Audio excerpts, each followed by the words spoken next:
Сәлем достар, каналыма қош келдіңіздер. Сіздермен бірге Айжан. Бүгін біз үй жағдайында өте дәмді шығатын шах-плов тамағын жасайтын боламыз.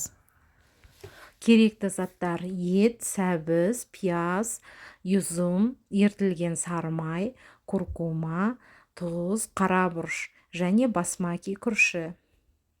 Алдымен күрішімізді дайындап аламыз. Ол үшін ыдысымызға 2 кесе күрішке 4 кесе су құйдым.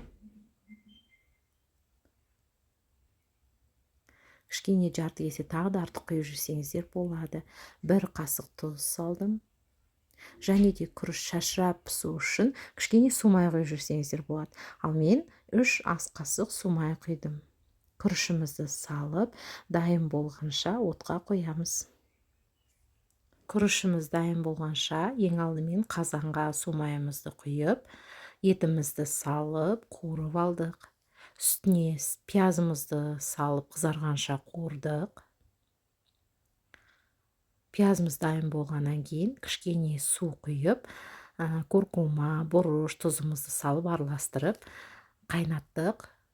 Үстіне сәбізімізді салып 30 минутқа бетін жауып қойып қойдық. 30 минуттан кейін юзумымызды және 1 тал чесногымызды салып қойдық.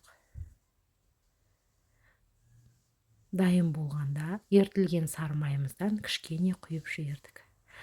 Етіміз дайын болғанша лавашқа жаңағы ертілген сары майды осылай жағып шықтым. Лавашымыз әдемі болып пісу үшін және де қытырлақ болып пісу үшін осылай жағып шықтым. Бұл қолдан дайындалған лаваш менің каналымда бар рецептісі.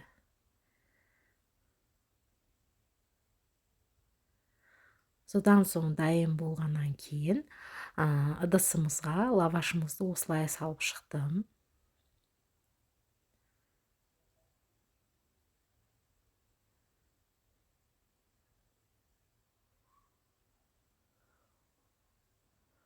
Ортасына дайын болған етті салдым.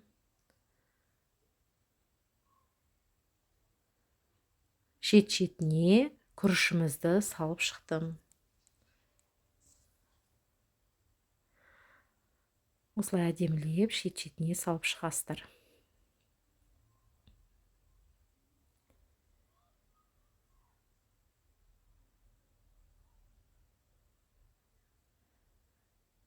Каналыма тіркеліп, лайк басып кетуді ұмытпаңыздар.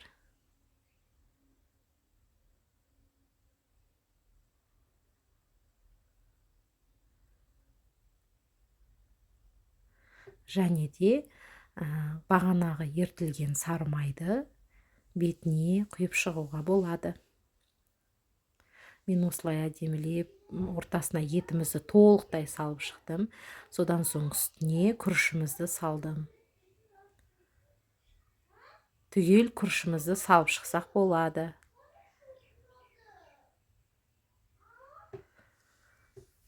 Содан соң бетіне бағанағы ертілген сары майымызды тағы да жағып шықтым. Енді жинап, лавашымызды осылай жинап шығамыз.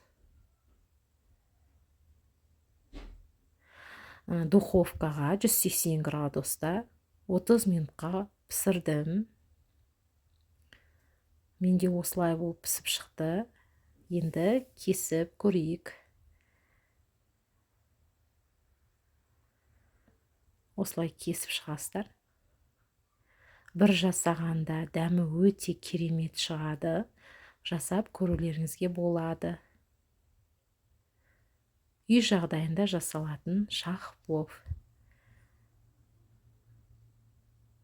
Ресторанда қандай дәмі, тура сондай жасап шығардық. Сіздерге ас болсын. Каналыма тіркеліп, лайк басып кетуді ұмытпаңыздар.